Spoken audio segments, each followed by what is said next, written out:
Au Niger, les prix du ciment et des hydrocarbures ont connu une baisse significative ces derniers mois. Les autorités nigériennes, par cette décision, comptent soulager leur population.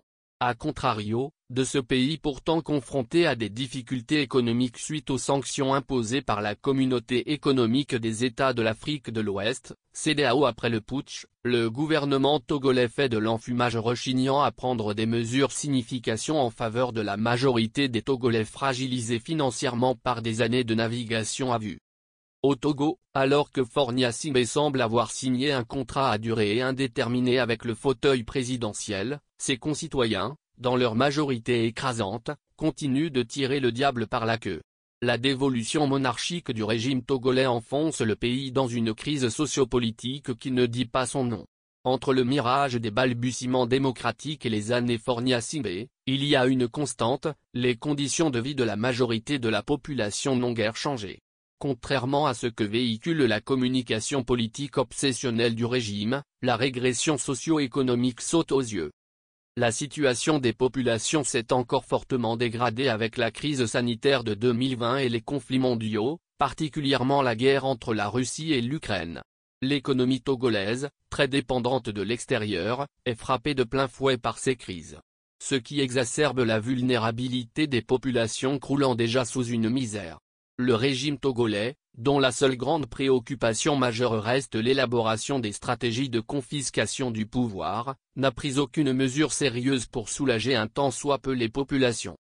Pourtant, sous d'autres cieux, les gouvernements préoccupés par la dégradation des conditions de leurs citoyens tentent d'apporter des mesures dignes de nom.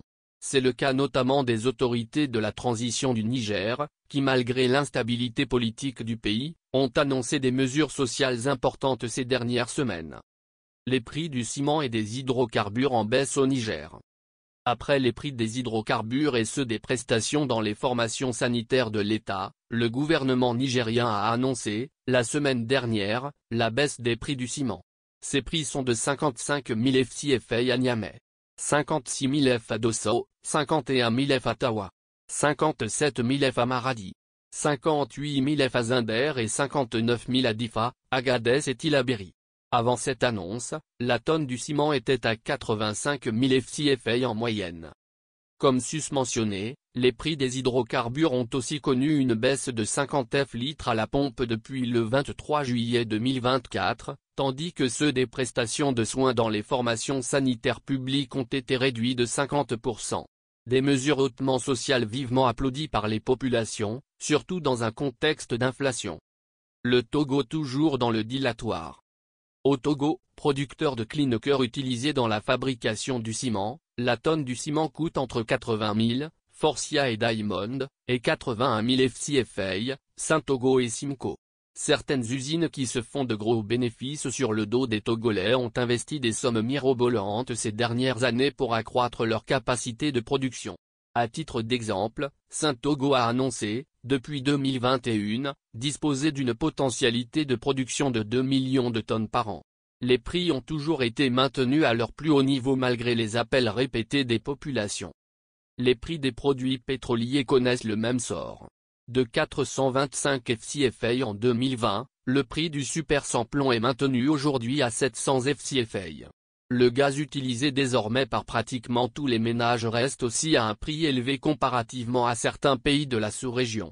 La bonbonne de 6 kg est à 4 740 FCFA et celle de 12,5 kg à 9 875 FCFA contre respectivement 1800 et 3 750 F au Niger.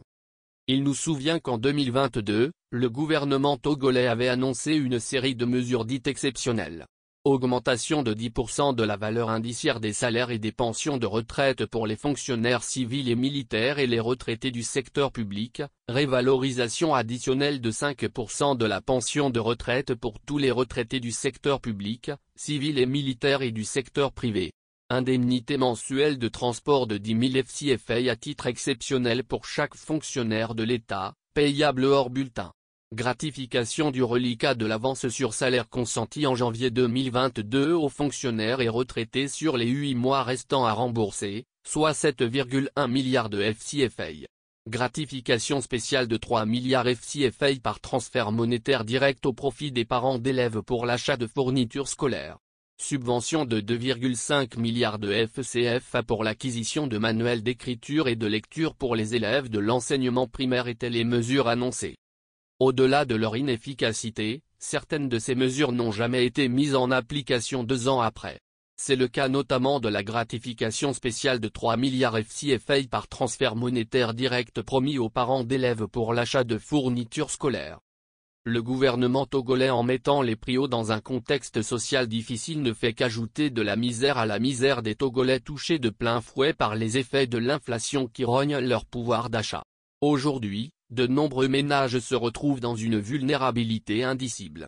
Étranglés par la hausse des prix et un gouvernement fidèle à sa politique dilatoire, ils ne savent plus à quel saint se vouer.